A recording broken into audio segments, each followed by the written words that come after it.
You are now tuned to BS3 Network.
Welcome back to another episode of the Fourcast. We are limited tonight, so it is the two cast, myself and A-Trap, in the building with another great review.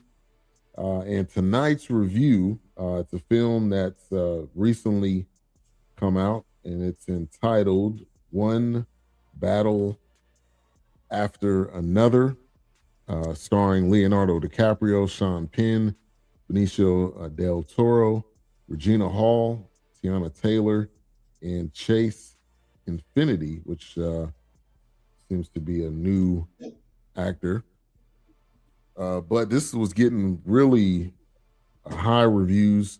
I'm glad it was available on HBO, so we were able to do it. Yeah, man, looking forward to hearing your thoughts on it. Wilkes will not be on tonight. Unfortunate, got a little bit of an illness, but he'll be back. Doc should be coming back soon, so we will be in full force before you know it. But as we get into this, man, tonight, give me your initial thoughts on this One Battle After Another. Art imitates life. Right. This is life continues to circle back for me. 35 years? Yeah, it'd be 35 years this year. I read this book years ago, 1991. I read this book, and it says, pay attention to television and movies. They're telling you what's going on. They desensitize you, so when you see the real thing happening, you will go, oh, no, I've seen this before. But it's really not that. It's you've been desensitized to see, to think what you saw wasn't real, but it's actually real. And this is the dictionary definition of that. Yeah. And to hit it a little bit closer to home, how many times now when we hear there was a school shooting and we don't even blink? I mean, we look it up, we think about it for a minute. Some of us may say a prayer, some of us may not, and then we just kind of move on. And that's one of those things that I try not to just let that be one thing happen and you just let it pass, because that's people's children, that's people's lives.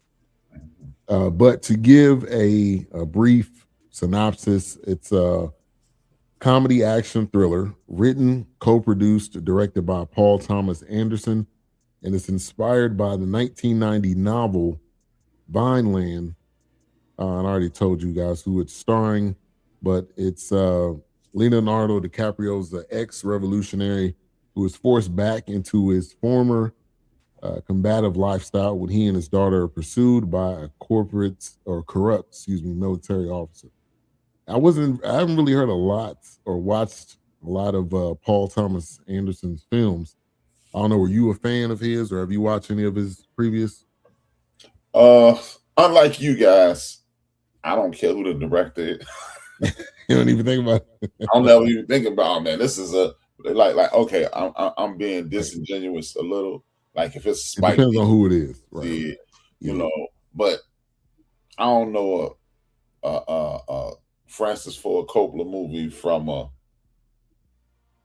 what's his name? Bald head dude.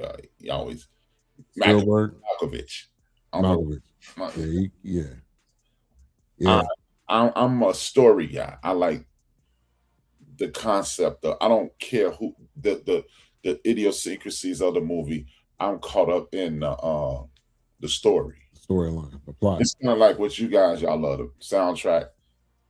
I immerse myself into the soundtrack as the movie is going on. I hear it and it intensifies the scene. It marries the scene to the point. Yeah. But I don't really hear it. Yeah. It may as well be like, and you remember the movie The Omen, and they, you know, that opera sound. I'm like, yeah, that's intensifying. Yeah. But I don't know who that is. I mean, and this movie had a lot of those moments where the music would do this kind of roller coaster, and you could kind of see, okay, this is where it's going. This is where the scene is kind of revving up.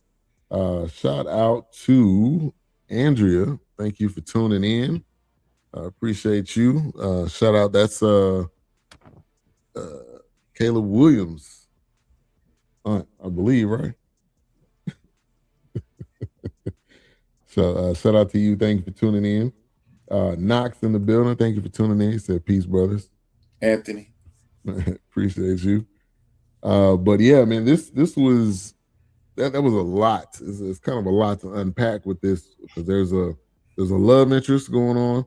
There's also the revolutionary aspect of it, which I really wanted to get your thoughts on with your Black Panther background and the story in that you are. But the way this kicks off is that they're working on basically freeing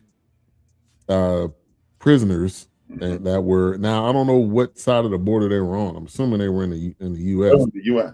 Yeah, they were in the U.S. side, and they're coming up with a plan of how they can distract and get these people and get them free. Shout out to Wood Harris. Round of applause, real quick, man. Wood Harris. Underappreciated. Fact, man. I think he's a great actor. He does a lot of films. You don't really realize he's there, but he definitely makes his impact. He seems to be kind of like the quarterback, maybe like the situation. But it's called a revolutionary group called the French 75. And then Teyana Taylor. Some of these names in this, man, kind of made me think of like a Pulp Fiction type thing, where it was where it was like it's comedy, but it's also serious, and it's also got some high intense moments. And then Teyana Taylor, I felt like was perfect for that role. Now she ended up, kind of veering off, which we'll get into that in a minute. But kind of give me your thoughts, that initial revolutionary, which they were really pushing that and really kind of bringing that home. We did a review a few years back of Mike Africa's, his family. Yep. It brought me into that mindset because there's still people from the 60s and the 70s who are incarcerated to this day. Yeah. And they're basically prisoners of war because they said, we're going to fight the system. And they've been incarcerated since the early 80s or the late 70s, And it made me think about that. Mike Africa Sr., he just got out. His mom just got out. You talking about the dude who, Mike Jr., has been raised without his parents for 40 years. And only thing they did was buy a building and become self-sufficient. Yeah. And this is the type of anarchy that we're trending toward. If you ask me, if we're going to be perfectly honest, this is the anarchy that we're trending toward. Yeah. No, I agree with you. 100%. I think when people get fed up in this film, this is what happens. People take control in their own hands, and they're doing it for the best of the people. They're not doing it for themselves because they were already free. They could have just said, "Oh, that's your problem," but they took it upon themselves, and immediately was working on ways to make a difference and to help the people that don't have help and that need help. Mhm. So I appreciated this film in multiple different ways. Now, they end up getting to the point and them robbing the bank. To me, that was kind of like like they just kind of went off the rails. I don't know. I didn't get that point. I mean, maybe I'm assuming money can definitely solve some things, but No, the revolution kinda- must be kinda- financed. If you can't have she a went revolution. she went a little rogue though. She went rogue. Yeah, but okay. This is the question I would ask you then. Of course, she went rogue, but did she go rogue, or is she just responding to the tyranny that she's been sitting under for her entire life? I think she was That's what I'm saying. pushed to the limit. Yeah. When you get pushed to the limit, it's like, okay, if we, okay, it's kind of the reason I quit basketball. I'm left-handed, so I could fake left, right real hard. Most of you right-hand people jump to the right, and I'm to the left. Yeah. And I do that. I did that three. What the points you playing the 16. I did that three. I did that 5 and 6, and I did that in 9. Those are the points I scored. Yeah. But when I get to 14 or 15 and do the same thing, it's traveling. Hold on. How the rules change? Oh, you traveled back then too. But why didn't you call it?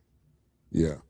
And how I tie that into this, you've incarcerated people, you've broken all the rules, you've put us in a situation in which we feel that the only way we can fix this is to go crazy. And then you want to temper my crazy. Nah. Right. Yeah. You wanna say you can't be crazy like that. Yeah. Yeah. Or even make it even simpler. When these dudes hit these women for no reason, they just come on. I had a bad way. Shut up, woman. Pow. And then she goes, pow. She took it too far. Nah, you kept your hands in your pocket. Right. Yeah, that's a good point. And that's why I was looking at it like, this is what happens when you push people to the edge. Yeah. And this was, we reviewed this throwback Dead Presidents where, everybody's kind of on the plan, because when you rob a bank, man, it's got to be all one team, one focus, because one person can go that way and the whole thing is messed up, or they get the money and then, they want to buy a Cadillac and they want to do all this. But it seemed like they went the first plan they had. It seemed more structured and organized. Mm-hmm. It was when they came in there with like no mask on, like just give me the money. So I think what they were going into it with, it ended up going, south, and they really had the board. They didn't get anything out of that whole move. But see, like I said, this is when chaos. You in there, you're entering a chaotic situation. So it's not going to be physical chaos all the time. It's mental chaos. Right. And that's that's why this movie was so good.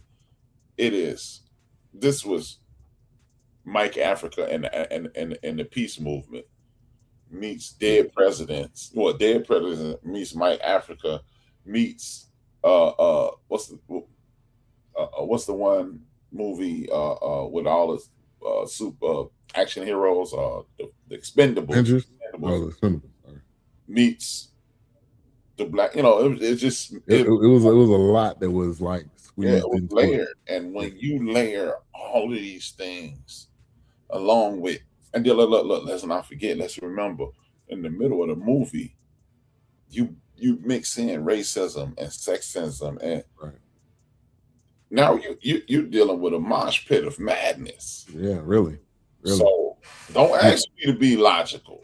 Yeah, hence the title, One Battle After Another, which is, it's a great title because every section and moment of the film, you got everybody's dealing with something. Mm-hmm. And it's not a happy situation. It's not something that you can talk your way out of. You need some help. And when you think of like Leonardo DiCaprio's character, he's been doing all of this with his group for years, and then he ends up having to go kind of into hiding, and then 15 years later, everything just kind of blows up, and it's like, I forgot, I'm not that person anymore. And you're trying to come after me. But it was so many layers to this. And then when you think of Teyana Taylor, having the baby, and you think of women, they're expected to be, and we can't necessarily fully talk to this, but they're expected to be. You're supposed, when you have a baby, you're supposed to be a mother, and that's all you do. And we a family now. You got to deal with it. But there's sometimes that women are not able to adjust to that, or postpartum. Like, they didn't really talk about it in this, but maybe that's what she was going through. But she was like, I gotta get away from this situation. This is not really who I am. And so I wanted to touch on that, for a minute. How many times that gets overlooked, or women get blamed for that. You know who I thought of when I was watching this? Serena Williams. Yeah.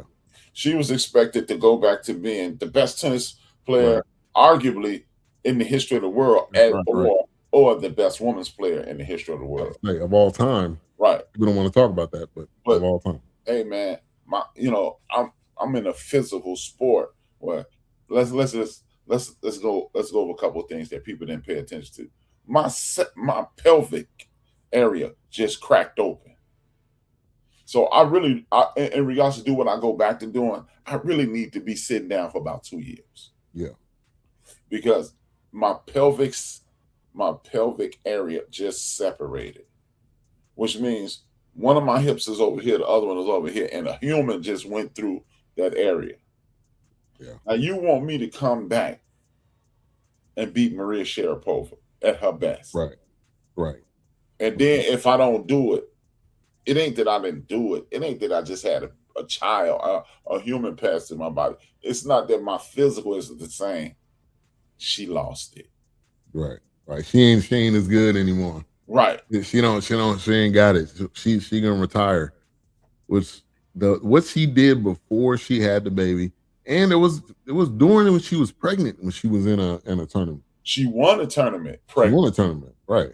So right, exactly. So we gotta be careful how we, especially women and what they go through. We have no clue. We will never experience that amount of pain. I had a stomach bug a couple days ago, and I'm like, oh man, this is like, I'm all hunched over, and my wife was like, that was like cramps. That was my cramps for me. That's not, you're not even talking about childbirth. So like, I was done. Okay, I was crying on the floor, and so we can't even imagine. But then you expect like we just talked about with the mental to just be good, and they can just do whatever and be there full time, and that's not every situation. And to hammer home the points that you just made is this. Me and my homegirl Ray, God rest her soul, she passed away in July. Rest in peace, Ray. We used to laugh about this, what you just said, all the time. And my retort was always, well, look at it this way. Men in pain don't ever marry themselves. You can be a football player and limp up the field and all, because that ain't pain. Right. If men had to give birth, we would never come close to having population overcrowd. Right. We run away from pain. And I am the greatest culprit of this. I was a very good wide receiver. I can catch anything. These big old hands that I have right here, they've been this size since I was like 12. So imagine. I see you was beasting Pop Warner. You was killing it. Just imagine a 5'4" guy with 5'10" man hands. Snatching them out there. And then one time I went across the middle, somebody cracked me. I've been playing defense ever since. Like, oh, that hurt. Yeah. I'm not doing that anymore. Yeah. So it's over. It's over. So what's up, Tiger Park? It's Big Mo in the building. Mo, what up? So people I think this is a Western world or European mindset that women are minimalized, because when you look at the rest of the world, women are they are the vanguard of the family. Yeah. And what I mean by that is, like, when you watch Wakanda Forever, if you look at that movie at the beginning, when not Wakanda Forever, the Black Panther, Black Panther. look at that movie. It was the women who decided he was going to be king. Right. It was, Yeah. you know, throughout the world, it's women that's making power moves. We the muscle. Right. I mean, look at the animal kingdom. The women do the hunting, and then the dudes and then when somebody threatens the tribe, the women gather the kids, and the lion go, "Hey, what up? You know, I'm gonna let out this noise to let people know. Oh my God, I don't feel like killing you today," and that's all. But Yeah. outside, women have been minimalized. What's that? Woman king. Same thing. Right. Right. So, right. Yeah. No, you're right.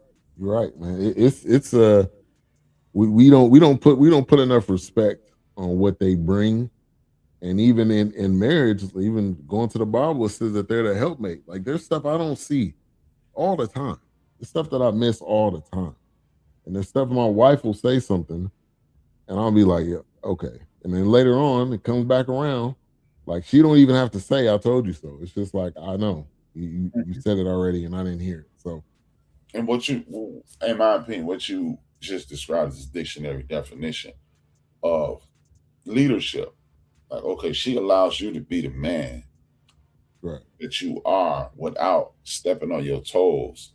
If you allow her to be the queen that she is without stepping on hers. So it's really just a meeting of the minds. Right. You know, Genesis tells you this in the Eve and the serpent story. Yeah. He shouldn't have allowed to talk to her. Right. That way she could have had his back. But the imbalance was there. Balance. Right. Right. And end up causing it to be off. Mm-hmm. All right. So again, one battle after another. And Sean Penn kind of comes on the scene. Some of these names, man. Colonel Stephen J. Lockjaw. I'm like, Lockjaw meant something different. Yeah, back in the day, back in the 90s, 2000s, Lockjaw meant something different. But, you know, he very interesting character, very power hungry. But the minute she came on the scene, when she came in there, he was done. He couldn't control. He wasn't in control. He basically let her go free because she said, you know, I'm a, you know, you in love with me, so I'm gonna do what you say later on, but you know, end up not working out. Yeah. What's up, Brian? Right? Yeah, Lockjaw. Yeah, exactly. This is my man. What up, B?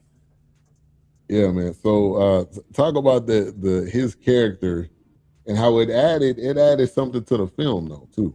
So I mean, there was so many different stark personalities in this. It made I think the film even more interesting. You know, this film is a microcosm of life. Right. Lockjaw is that he's the Marlboro man, right? Yeah. But when the Marlboro man is challenged, he's done. Right. And this again, it goes back to the power of other people. You know, the great Kwame Ture, known as Stokely Carmichael, he speaks about Dr. King, and he talks about how the unit is the most important thing. He was like, you put George Washington in the middle of Valley Forge by himself, the British destroy him and it's over. Right. You put Dr. King in the middle of Montgomery, Alabama by himself, they kill him. So, but once you put people in play to support him, he's unstoppable. And then he or she goes down as a hero.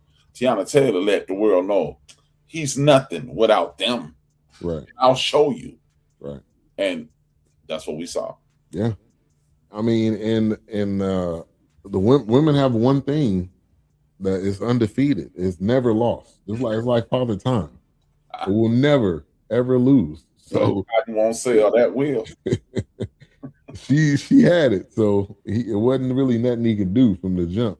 Mm-hmm. And she ends up getting caught up from the bank robbery, ends up going into witness protection. Mm-hmm. Ends up, and she said it like, and the dialogue. Let's rewind back. The dialogue between her and DiCaprio during that scene where he's like, "Where you going? Like, we a family now." She like, "I only look out for myself. Like, you know that." And he's like, "What you talking about? This is our baby." And she was like, That's just not who I am. That's your baby." I was like, hard. No, bro, that's what you wanted. Yeah, I didn't want that. So then she ends up getting on in witness protection, and he coming by with flowers. Like, bro, you got, man. You got. She was gone. You never seen her again in the film. Mm-hmm. That was probably like what, an hour in, mm-hmm. and she was out of there. She ended up writing a letter to her daughter, later on. But yeah, this really, again, like you said, this was life. This is what people go through. Mm-hmm. This is the ups and downs of life. They fast forward 15 years later, and she's a teenager, and now you're dealing with, I want independence. I want to go to the party. I want to do all these different things. Mm-hmm. And it's like, look, you don't really know my past. I don't think he really explained it to her. Like, you don't really know what's going on. So, you can't have a cell phone, know this, know that. And I think that added a whole nother layer to it. And something that most people probably won't even pick up on because they're not familiar with the concept of epigenetics. She was her mother's daughter. Exactly. Yep. I'm a person who believes in epigenetics, meaning you pass along personality traits in the gene pool. I am living proof of it. My father died 4 months before I was born. And people who know my dad and know me, they think, oh, I was around him. Like, nah, bro, I never met the man. He was in the ground 4 months good, and when I showed up, So and I didn't ask a lot of questions about him, until I was 40. Yeah. So it's just we are who we are through our parents. Like if not to, it's gonna sound like a self promotion kind of deal, but I say this all the time. You are a culmination of everybody who was behind you. You are everything that's in your mother and your father, everything in their mother and father, and everything in their mother and father. And you are all of that. Yeah. The good, the bad, and the ugly. And this young lady showed, hey, I'm my mama's daughter. Right. You cannot control me. You can control her. You can try. You can try. And I'm gonna give you enough. I'm gonna give you enough because of who you are. Right. At some point, I'm gonna beat me. Right. Exactly. And then real quick, I want to say shout out to Regina Hall. Normally she does the scary movies, she does the comedy. This was as serious as a role that she has ever been in. I think the most detailed and a role where she kind of stretched. So shout out to her real quick on this in this role. She didn't laugh not once. This wasn't there was comedic moments in this film, but she wasn't in this film to be the comedic moment. So shout out to the director for doing this. But she had multiple moments where she's in the car, she's in the van because they end up coming after Willa is the daughter's name. They end up coming after her mainly because of who she was and who her mom was, and they're trying to really capture all these revolutionaries, get them all in jail, figure out who's who, where is everybody. And she's like, yeah, I don't have a phone. And they get halfway up the road, or way down the road actually, and she ends up getting a phone call because one of her friends ended up kind of snitching on her, and she's like, I thought you didn't have a phone. So that just kind of goes to tell you with teenagers, man, they don't matter. They don't care. To you, it's a serious moment, and it's like life or death. To them, it's like this is my privacy. This is my phone. Mm-hmm. So, that and Regina Hall showing kind of those different layers in this film. I really wanted to give her a shout out because this is normally not what she does, but she did a good job. She did. Regina Hall is a pretty face that makes you laugh in Hollywood. So for the most part of her career, and first time I ever seen her do something that was remotely serious is with The Best Man. And then the next time I seen us do something that was serious, but she didn't have a tremendous role in it, was Law Abiding Citizen when she played Jamie Foxx's wife. She's showing the world that, hey, I ain't just here to make you laugh, and I ain't the cute girl at all times. Right. This is what I do for a living, and shout out to her for it, man. Yeah, and I think we did another.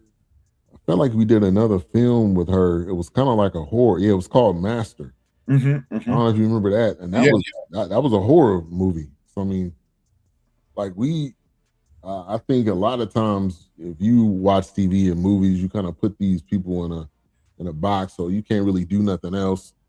And now there's one person that really can't do nothing else, and that's the lady from Law and Order.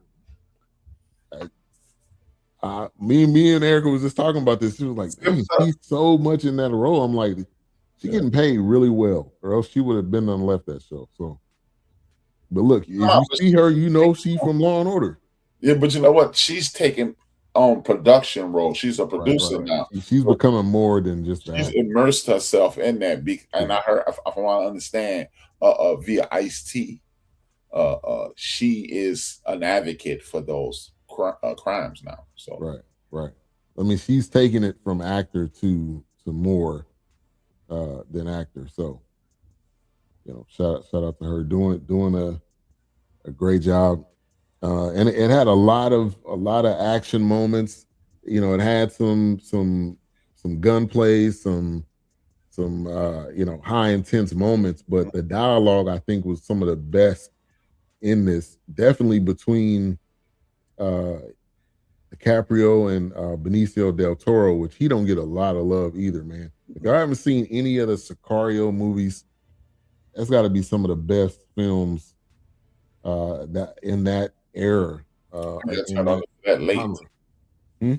I got turned on to Sicario once they were already. I'm literally 10 years behind Sicario. I was like, wow, what's up with this? Yeah, man. He played the hell out of those roles, and he has range too, because in this film he was a karate sensei. Yeah, in this film, which was like, wow, again, something completely different. I wasn't really expecting him to be. I thought he would have been, watching the preview, I thought he would have been a part of the revolutionary group, which he actually was, because he was kind of housing some of the migrants. He had a store, and then you come to the back of the store, and then it seemed like he had a whole kind of complex, which I felt like was another aspect of this. Yeah, but see, that's what I'm saying. This is what we're on the precipice of now. You got people. Antifa is the blah blah blah, and Antifa is just anti-fascism, and y'all selling anti-fascism. Some fascists saying anti-fascism is the greatest threat. Yeah, this is what we're on the precipice of, because people are comfortable with it. This is the dictionary definition of being comfortable where you are, and then your mind being taken over, and then the good. Look, as they say in the Bible, up is down, right is left, good is bad. That's what we're watching it right now. We're watching it right now. You're right. And then we get into the group. I think what are they called? The Christmas people, or Saint Nick and all that. I'm like, this is the evangelicalism right here. Like they are so like, we love Jesus and Jesus is everything, but you willing to put a kid in jail, or you wouldn't, not even in jail. You're willing to put them in a concentration camp away from their family. And really, the group in this was more like a KKK. Than it was. It's similar, yeah. No comment. But they had a whole meeting. Like they go down to this whole bunker underneath the house, and they're like, Colonel Lockjaw. They had a whole meeting about him having a biracial baby. I'm like, that's what the whole meeting was about. It wasn't even about, like, what are we gonna do to help solve world hunger? Nah, it wasn't about that. They don't care about that part. But remember, this is after they had the meeting with him about the purification of the race. Oh, right. You right about that, yeah. So I mean, Now, okay, so this is the part where I was like, did I miss something? Because Teyana Taylor, she was playing the dude all along, but I never seen a moment where they had sex or she did anything for him to be the father. So what it was implied. But see, okay, what the way I saw that is Misha Green. She had this show called Underground. Mhm. And I can't think of her name. She's a very nice looking woman. I think she's not on TV a lot or in movies a lot because she's she's like 5'2". So she's not has the stature of it because she's a beautiful lady. But she played an enslaved woman who with her vagina controlled the owner of the plantation. So when it was time to beat on somebody, she, hey, what's up? You know, it's me. Hey, you can do that to them, No. When it's time, no, she was saving people. Like, she was saving people. Okay. I'm gonna get Ben. She like, no, we ain't gonna do that. Not today. We're gonna let Ben slide. Do that thing you like, kind of deal. And that's what I was like, dude. This came from so many different angles. The lust and insatiable want of the black woman by nationalists, especially the nationalists. I'll say this on my program. The reason these nationalists don't like black men is because we got the prize.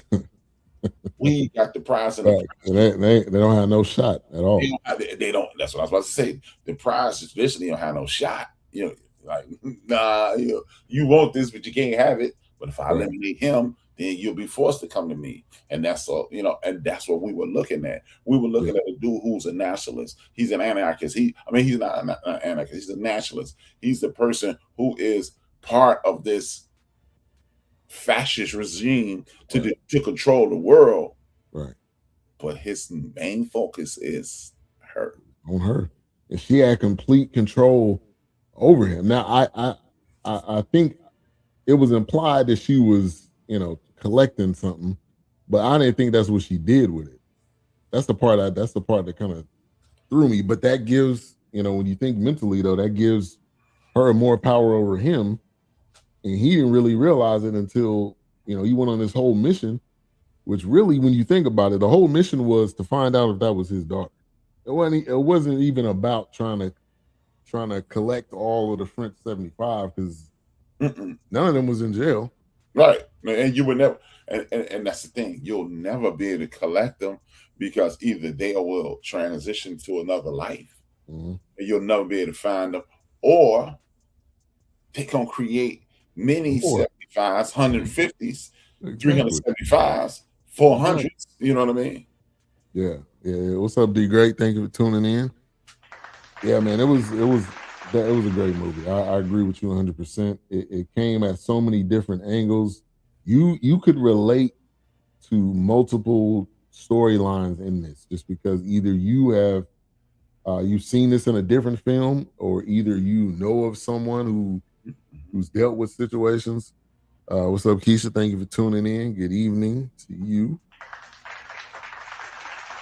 But yeah, man, and back to Benicio del Toro again. Underrated actor, does an amazing job, and anything I've seen him in, he is immersed in that role. It's not like I'm just gonna give you, half of this role. I'm gonna give you a little bit of what I got. He gives you all of it, and in this role, being the sensei, and you was thinking like, okay, he's just a sensei, and that's it. And then you find out, nah, this dude is the brains. In this whole city.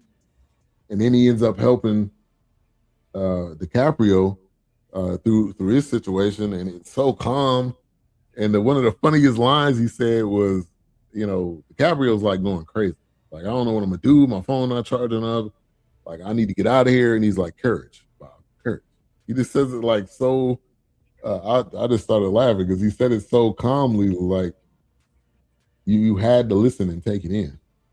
Yeah, man. I got a homeboy named Steve. He's a martial artist, and he mentions his sensei on a regular basis. He's a 50-something-year-old man. He still mentions his sensei on a regular basis. And from what I understand, it's this because they are a calming force. They are the yin and the yang, so to speak, metaphorically. And one of the things Steve hit me with this line one time from his sensei. I was on fire. I was ready to go. Mm-hmm. And he said, "Yo, B, my sensei used to tell me this, and I'm gonna give it to you." So what's that? He said, "Some people not worth the death that you can deal," and that's pretty much what he gave him. Wow. Yeah. He was like, "Man, they ain't worth the death you can deal, man." You know, right. Right. And it took I went from 2 to 10, and it took the 10 down to 2. Yeah. And that's again, and then that was a metaphor too. When you have mentorship, no matter how much chaos you're going, and then and as we always say, it takes it back to the word of God. Train the child up properly. Right. Exactly. When he get old, and you never too old to have a mentor. You never too old. Bob, who Leonardo DiCaprio's character had to be, he got to be 50 or so. Easy. He didn't really even know him. He knew that he was his daughter's sensei. I think that's about as far, basically how they were kind of showing it. So when he came to him for help, the dude was just so calm, giving him, and it was at no moment that he said, "Shut the hell up and sit down." Right. It was like, "Look, we can get you here. We can get you a charger. We can get you this. Get in the car. Let's roll." So man, it was that, and dialogue between them two was amazing too. And D Great, we talked about Sean Penn was definitely off the chain. Again, showing even more range, and then getting shot in the face later on. I'm like, there's no way this dude is still alive. Ain't no way this dude's still alive. That was like point blank range. So I don't know how you survive. I would know 9. Yeah. Not with that gun. Nah. Your head is off. That gun. Yeah, your head is rolling down the street at that point. What's up, Sean Clinton, aka Information Man? Thank you for tuning in. Make sure to subscribe, man. Dude does an amazing job every Sunday on his channel, Information Man Show. Make sure to subscribe on BS3 Network as well on Roku. So make sure to check that out. Very detailed in his work. So appreciate you. But yeah, man, every character you can think of in this, they had a role that was meant for this. Even the character by the name Jungle Pussy was in this. I'm like, this is again just giving you something so wild in a film where it was, as soon as you heard the name, you like, okay, who is this? Like, what's her backstory? Because they didn't really give you a lot of her necessarily, but, and I wonder, is she actually, I think she's an artist.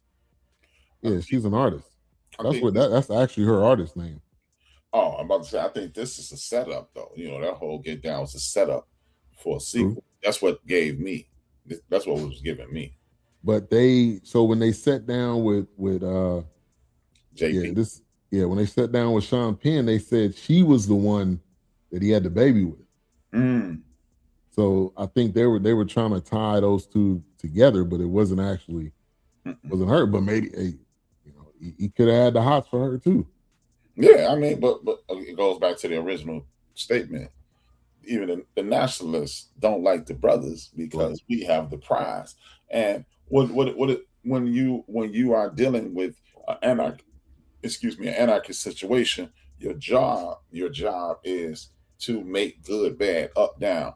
So instead of the world realizing how dope the sisters are, they are presented in a negative fashion. Meanwhile, we sneaking over there. And then we put this other woman up here, and really nobody's going up there, because you can even look. Let's go back to I forgot that period of time in Europe when those women were wearing those big dresses. Oh yeah. You know what that's emulating, right? The black woman's behind. Oh, right. From the on the back part. Yeah, right. Yeah, Because it was high up. Yeah. it's high up. It's Yeah. emulating the black woman's behind, but the whole time y'all telling the world it's them, it's us, it's us. It's what it is. It's what it is. It's what it is. Right. And you are literally emulating the very person that you are saying is less than. That woman that y'all are emulating is literally in Germany in a cage at a zoo. Yeah. Yeah. But Yeah. They used to parade. I don't know if that's the same one we thinking of, but they used to parade her around. I mean, yeah, she was like the tiger mhm, at the zoo. They couldn't even touch her because she right. was and I guarantee you at any point in time, if Megan Thee Stallion walks down the aisle, they all gonna be looking. They ain't gonna be like, oh no, I ain't interested. No, Mhm. you definitely interested. Yeah, How yeah. many times have we seen in film or in real life, there's politicians or people and they end up getting caught up at a strip club or end up getting caught up by an escort and it's us and because they mesmerize. They know. I hate to go off into this path, but even the racial insult that we throw at them has something to do with them chasing our women. The term honky Yeah. is because white men used to pull up at brothels and honk their horn, and the Hmm. women would come out. Yeah. Yeah. Yeah. And I mean, really, to this day, that's why I don't like, even if my daughter's running late and we going to school, I really don't like honking the horn because it makes me think of that. Like, Yeah, I don't want her to get a mentality like yeah, you pulling up and honking. That means you need to run out to the car. That ain't what it is. yeah, yeah. No, we ain't doing that. I'm with you, man. I'm with you. Yeah, And, yeah, and another thing, like I would probably, you would just hear me explode from from Chicago to Texas if I ever saw my daughter leaning out of a car, like leaning. right. No, Yeah, no. nah, man. My man got to get out, or he got to come upstairs to your Yeah, house. I don't yeah, live there anymore, but nah, yeah. not You coming to the door, partner? right, Because I need to look you in the eye, and I may need to say you ain't going right, after I look at you. right. Which hey, DiCaprio did it in this film. His daughter's about to go to this high school dance. The dude comes to the door. He immediately in his grill, like, yeah, you need to be home at this time. Don't even think about anything. And that was interesting with that group because I think it was 3 or 4 friends in the car, and later on they end up getting interrogated. None of them said anything except one of them, but Hmm. they most of them held it down for her, which I thought was the dude. All he had to say is he didn't know. Like they didn't have anything on him. I mean, they would have put him in a holding cell maybe for a minute. Yeah, that's it. That's it. But that interrogator, I don't know what his name is. I don't know if they ever said what his name is. I But don't think he ever said his name. yeah, he has some funny lines in it. Like everybody says, I swear I don't know. I think his name Jeremy Boone may be his actual name, but that kind of back and forth dialogue I felt like was also Hmm. another aspect of it. What can I do and or say to get these people to snitch on the other person? And Regina Hall didn't do it. You knew she wasn't gonna crack. Nah, nah, nah. They was willing to die for Willa. They was really willing to, like, she was the. Now I'm not saying she is this, but she was like the messiah of this French 75. And they were really willing to give up whatever for her. You know who I was thinking of, Who? and the way watch this. Watch. I don't know if you thought of it, but Asada Shakur, because we still to this day, 40 years later, don't know who helped her get out that jail cell. Yeah. And the people who know don't talk, and people who talk really don't know. Right. Yeah, yeah, yeah. And That's that's what I another. was thinking. I was like, this is some old Sada Shakur. Because think about it, she disappeared and she Yeah, only had correspondence. yeah. Never to Yeah, be no, that's a good seen. point. Yeah, no, that's a good point. I mean, there was you could think of a lot of different, people really because there was times where DiCaprio got caught up once or twice. Mm-hmm. He ends up going into this kind of now it made me think, was that Benicio del Toro or was that his Trent 75 crew, because he ends up going and getting this checkup, and the lady's like, you haven't been taking your insulin, right? And I felt like at that moment they were like clicking. There was something that they knew. It was a familiarity there at some point. Yeah. He ends up going to the hospital room. She's like, yeah, you can go ahead and go down. The bathroom is down the hall, down the stairwell. And Del Toro sitting down in that probably that Ford Taurus or whatever that was. He was when you need to get, there was no nice getaway cars in this at all. It was all buckets. It was all monsters and mom vans. We talking about the Astro, man. Yeah. There was no. This wasn't a movie of nice cars. Okay, except the guy that was the bounty hunter, who had the Charger, and then the other guy ended up having a Mustang. But that was it. They wasn't us. They wasn't like us. But yeah, man, DiCaprio he got caught up multiple times. He was really like down for the count. I thought he was done for, but then you think about it. He's about to get to his daughter one way or another, which end up finding out that that's not his daughter, and it seemed like he didn't know, like he never knew throughout the whole film, right? I didn't get the impression that he knew, or you know what? Maybe it didn't even matter to him though. Initially, it don't matter because you got this young. That's the human will. You got this young person in need. I must do. And by the time this child comes of age and this child start bucking, and you like, at what point does my person show up? Like with my children, my son is me. I mean, he is me through and through. But my daughter is me. When like she take 2 to 10. She'll turn a 2 to 10. She don't go. She could take a 2 to 12. and real quick, man, it's to the point to this day. If she get hot, I get a call. Like, you need to come talk to me. To this day. Hey, you get the hotline. To this day. Yeah, and we the only people that get each other. I mean, and I've been telling her for years, hey, me and you, it's like 2 years ago when she first started taking 2 to 10, I was like, it's a wasted energy. Don't do it. So we even when we're not speaking, we can, because we got attitude problems. Both of us got attitude problems. Yeah. It's like, hey, and we can't talk more than 6 to 8 minutes at once in one sitting. Yeah, because we gonna get hot. Yeah, it's gonna go there. So that's what he was looking for. I could see my children in me. I mean, like BJ, he has a disposition more like his mother. Me and my daughter, like, to put it simple, I can remember one time they left to go get dinner, BJ and his mom. Me and my daughter in the house, we're not speaking though. We're not speaking at all. Y'all sitting there, but y'all not talking to each other at all.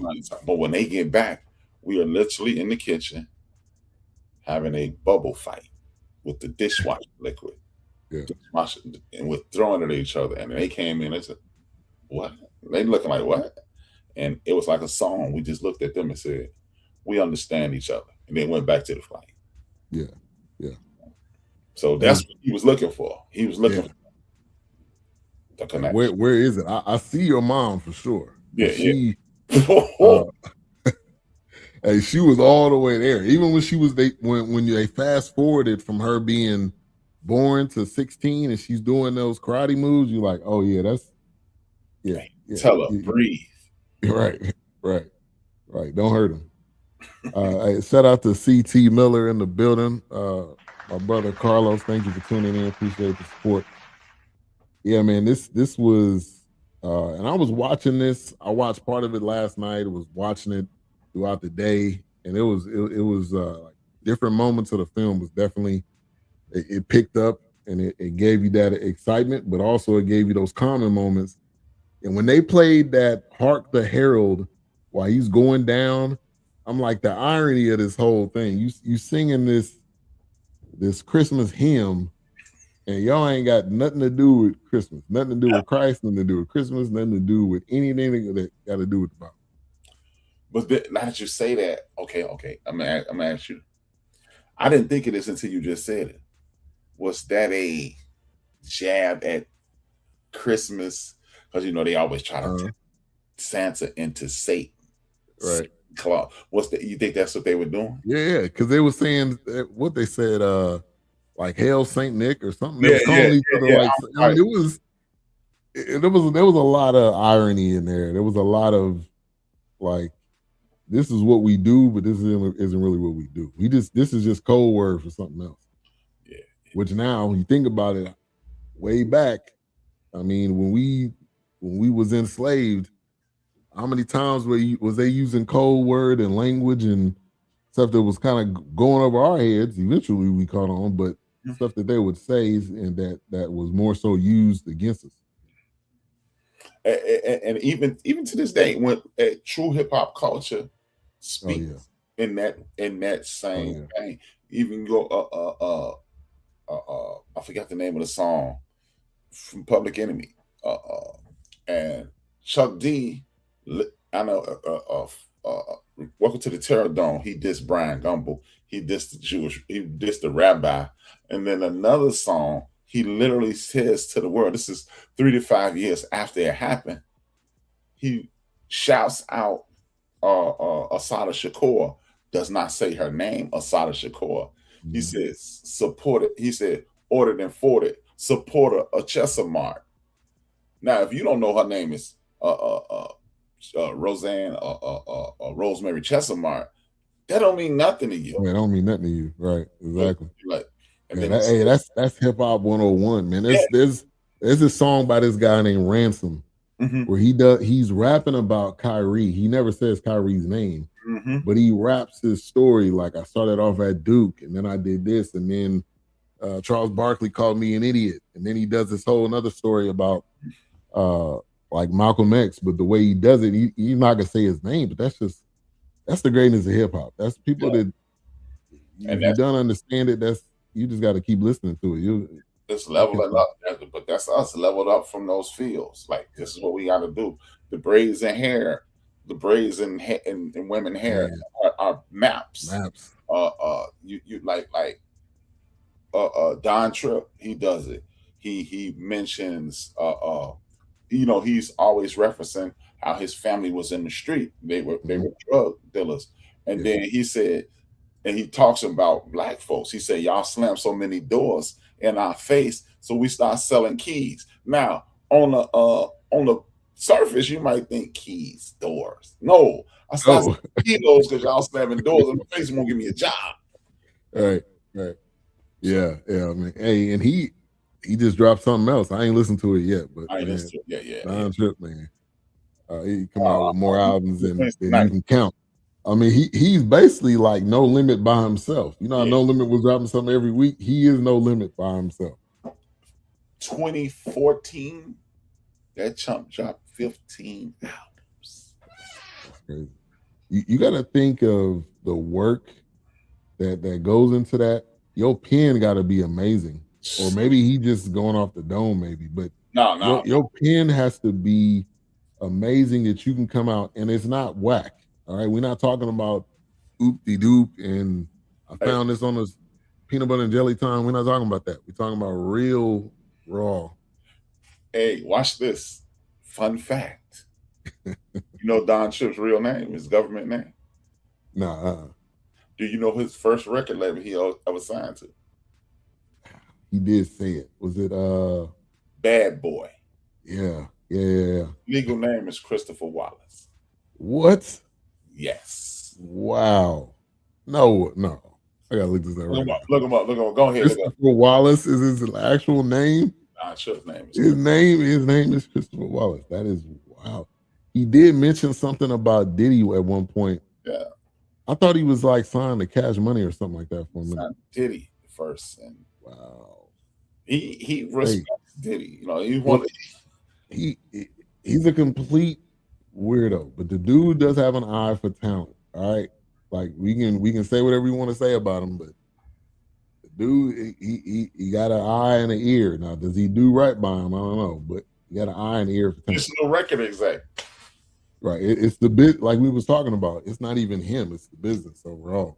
Yeah. It's just what you just do what Andre Harrell did. Andre Harrell did what whoever his mentor did. Davis did, and Barry Gordy did, and Russell Simmons did, and Eazy-E did, and so hopefully you get somebody. Jay Prince and Master P and Luther Campbell. The rest of them did it, right? As far as we know. Hey, and real quick, we gotta give a shout out to Nas. This year, he has worked with some of the artists that we all know and love that maybe would have never came out with another album. De La Soul, Mobb Deep album, which, side note, I had to find something that Havoc, did he say they used AI or some of the stuff Prodigy was saying? I'm like, no way he didn't, but he said he didn't use AI. But he's like, I see you on the other side. I'm like, I don't know. But he always spoke about death. Him, but you know what? Some of the stuff, but I mean, hey, that just goes to Prodigy and his, you never know you never know what you're writing down, which the like the Bible says again, write the vision down, make it plain. You never know what you're writing down that somebody may not hear till later on, and flashback. And just think about how much music, no matter what genre it is, we've never heard. And if we heard it, we'd be like, whoa, okay. Right. Speaking of Nas, the Purple Tape. The Purple Tape was because his album got leaked. Yeah. Put the Purple Tape out, songs that y'all never heard, put the Purple Tape out, and then the Purple Tape was on fire. Yeah. And then the Primo album, like that was the final one of the year. So I mean, insane. Yeah, man. Him and AZ, man, do an album.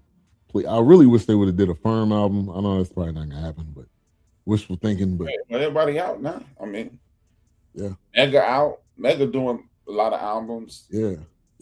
Foxy Brown. She out. Nature. I don't know what his relationship with Nature is now, but yeah. But just do an EP, man. Give us 5 songs. We'll be cool with that. I think with an East Coast producer instead of Drake. Oh yeah.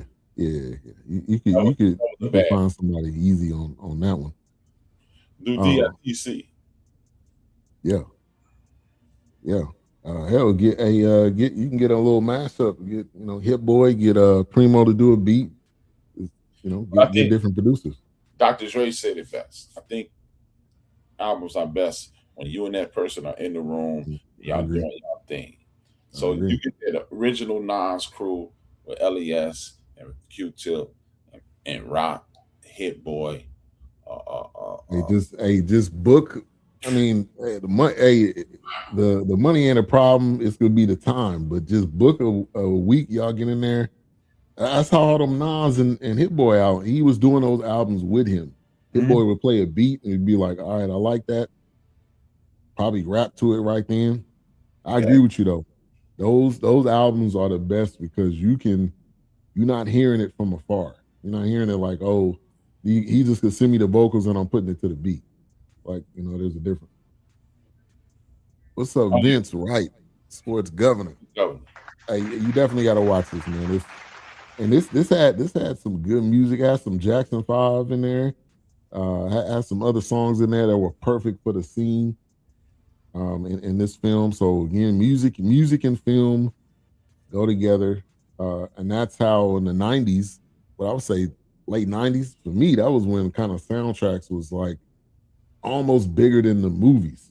You was ready to get that soundtrack than you was to go watch the movie. All of the 90s. Yeah. Think about it. And Menace to Society started a decade, and The Best Man and that type of stuff ended it. Yeah. All right, so One Battle After Another, make sure y'all check it out. It's on HBO. They ends up getting to Willa ends up getting taken, and it was interesting that Sean Penn ends up finding out that that's his actual daughter. And instead of him embracing it, he was like, no, we need to make sure that the evidence is clean, like they said, and she was going to be murdered or executed. So she ends up getting her to this bounty hunter, and he ends up taking him to the camp or whatever. So you figuring, something's gonna happen, and he ends up turning.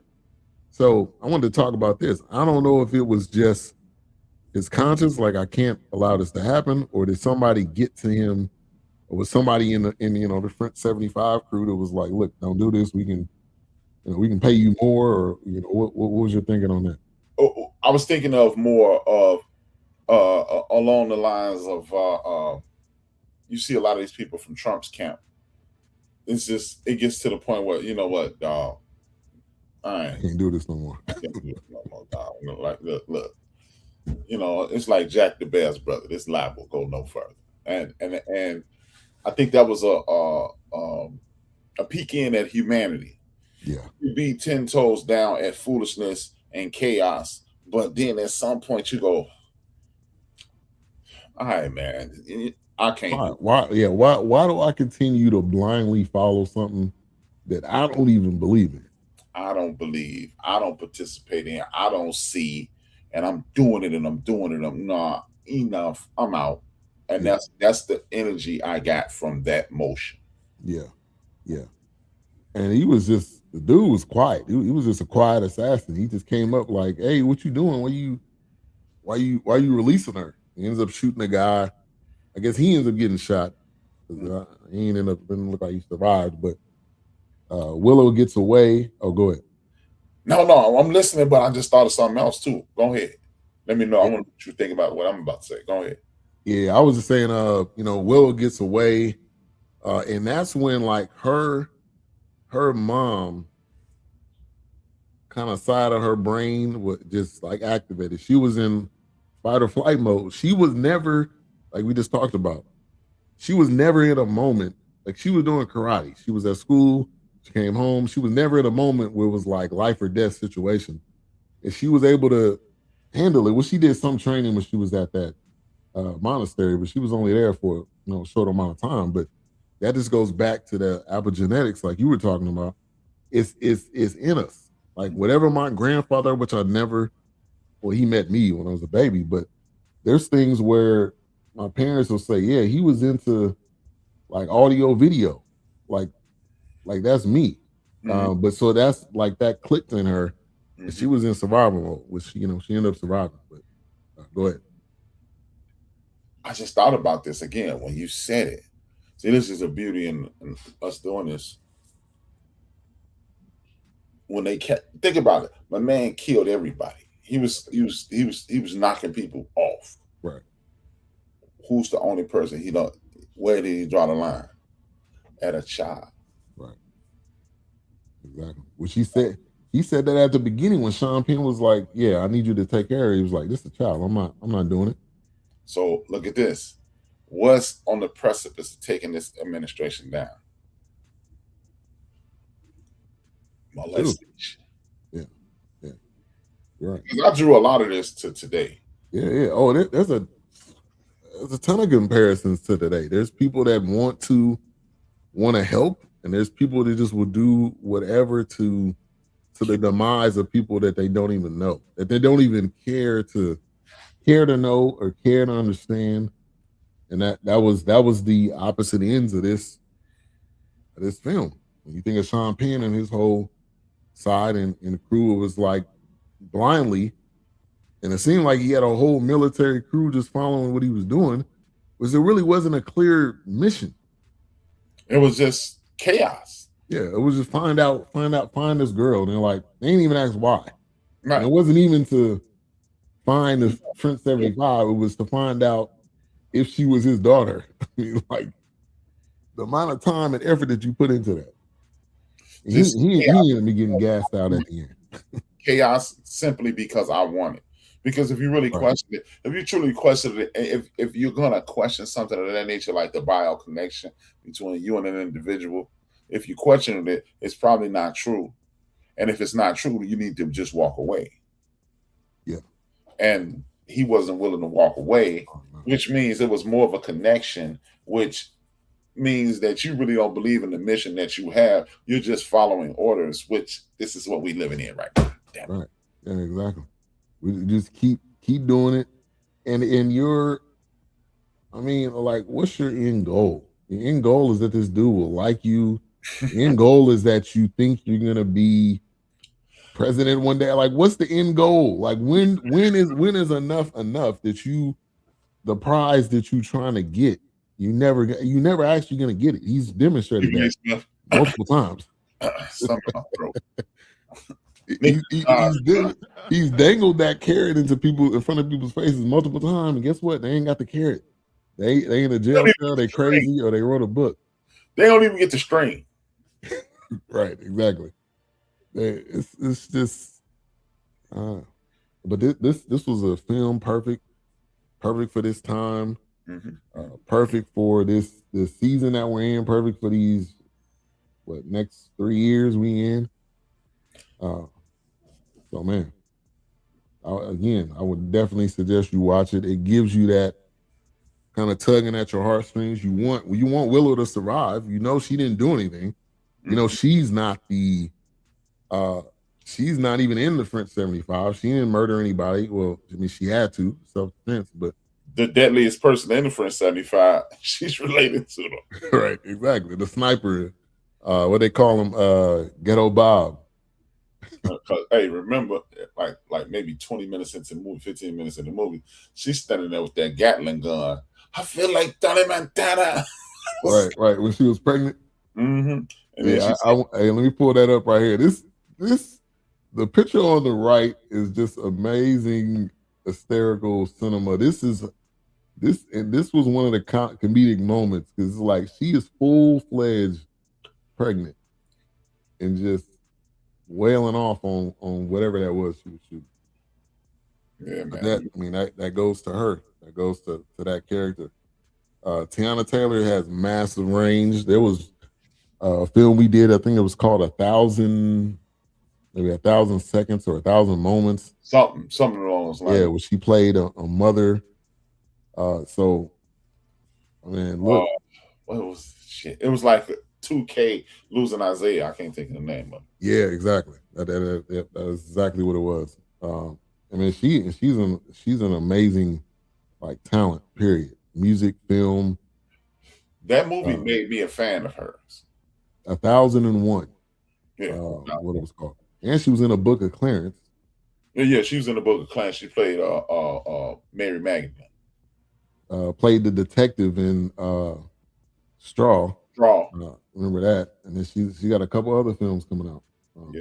She hot as fish grease right now, man. Yeah, she was in that whack ass movie Eddie Murphy made. I didn't say the name. Man.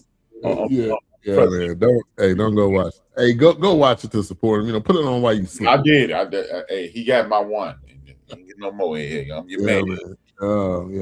Put that one on while you sleep, and then you just get the numbers up. Put it on. That's one of them films. Put it on in the living room while you sleep. You won't even hear it while you sleep. Right. That one get exactly, man. Instead of 5 mics, they 4 bags of doodle. Right. They ain't need to do that one. I get why they did it, but they ain't need to. No, I don't get it. Hey, it was too long. That would be like it should have. That would be like if they did Trading Places 2 right now. But why? It's not relatable. This is like you can't bring back The Office. Remember, it's a hilarious show, but you can't bring it back. No. 48 Hours 3, because the girl that he slept with at the end of 48 Hours got a baby now. Boy, stop, man. They be trying to tie them lines, man. They be trying to tie it. It don't be working out most of the time. Hollywood, we know y'all watching, man. We know y'all watching. This is what y'all do from here on out. Just get Eddie Murphy a $50 million check and say, just bring us back what you need. We know you can handle it. We know you use it wisely. Right. Go ahead and bring something back. Just bring us something back.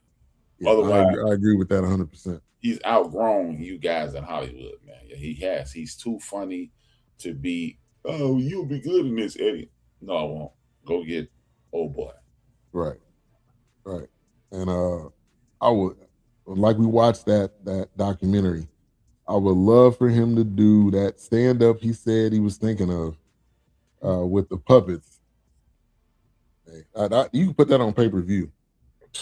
Oh I, man, I'll pay that. eventually. Hey, the irony. I just lost my uncle, right? One of the last things me and him were talking about no.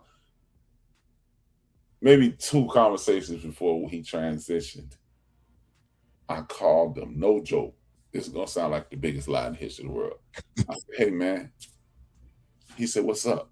I say, how do you tell your parents that you want to be a ventriloquist? I swear. We call my aunt, we call siblings, we out of this crib. We were dying for like a week. Like, how do you tell your parents? You know what? I want to be a ventriloquist. Yeah, and they be like, so you went to college? And this is what you wanted? Ventriloquist. Yeah, you getting straight beat, man. That ain't gonna work. They'd be like, nah, I'm not accepting that. You need to go ahead and go back. Oh my god! Oh my god! How do you say, mom? After everything you done, that is not gonna work. That's not gonna end up well for you. I want to be a ventriloquist. What? Man, me and him laughed for like a week. Like, man, you call me. Hey man, you want to be a ventriloquist? Oh my god! Shout out to my uncle. Hilarious, man. Rest in peace, man. Those are those moments, man. We cherish and remember. Man. So yeah, hey, every time I think of it, I think of him like eventually. Yeah.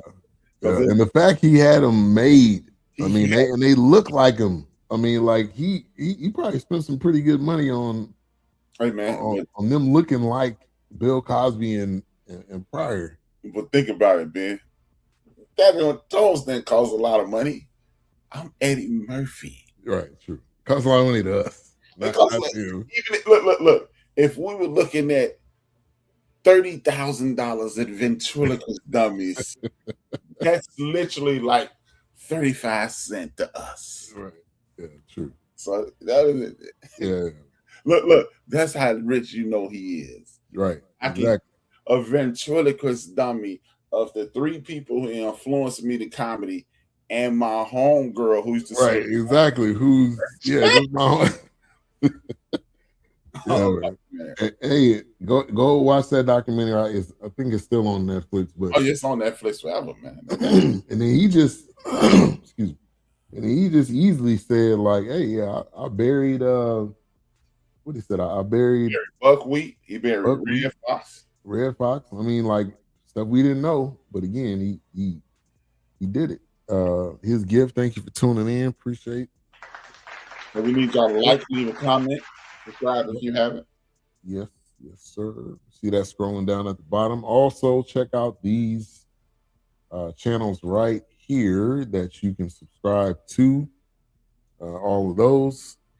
So, man, let's get to some final thoughts. One battle after another. I felt like was well done. The characters that was in it really gave it what the film needed. There was nobody in this film that I think that any of the characters was lacking. Because sometimes you think that was a throwaway character, you didn't really need that. Everybody had their own moments. Regina Hall, again, shout out to her, doing a role that was, I think, superb and definitely showed her range. But I mean, it's an easy 5 for me, no doubt. Easy. I'm with you. I mean, what Ben said. It was no wasted conversation. There was no wasted film in this movie. Shout out to the director. Shout out to the stars. And most importantly, how about this, Ben? We've never shouted out this person. Shout out to the editor of this movie. Yeah, that's true. That's true.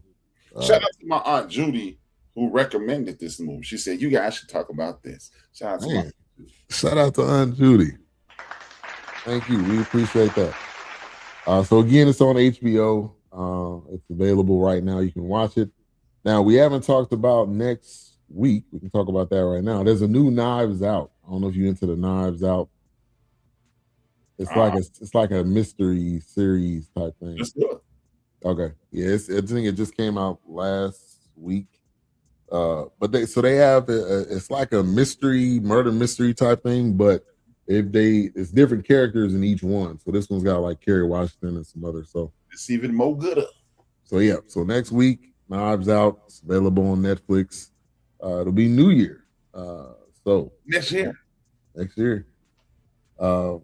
So yeah, we look forward to you guys tuning in next week. Thank you for tuning in today. Again, we're live on Facebook, Twitter, Twitch, YouTube, also on Roku TV, BS3 TV. Shout out to the likes and the thumbs up. Vince Wright, Terrence Bennett, thank you. CT Miller, Sean Clinton, Theodore in the building as well. Big Illinois. Mr. Watkins in the building. Rhonda Stokes. And then Trinae Thompson. Thank you, everybody. We appreciate the support. All right. Oh, okay. Yeah, I was like, that name. I figure I know who that is, but I don't know who that is. But anyway. All right. Well, go ahead and close it out. Hey, man, thank you guys for the support over the years. See y'all next year. He been unwrapped. We are out.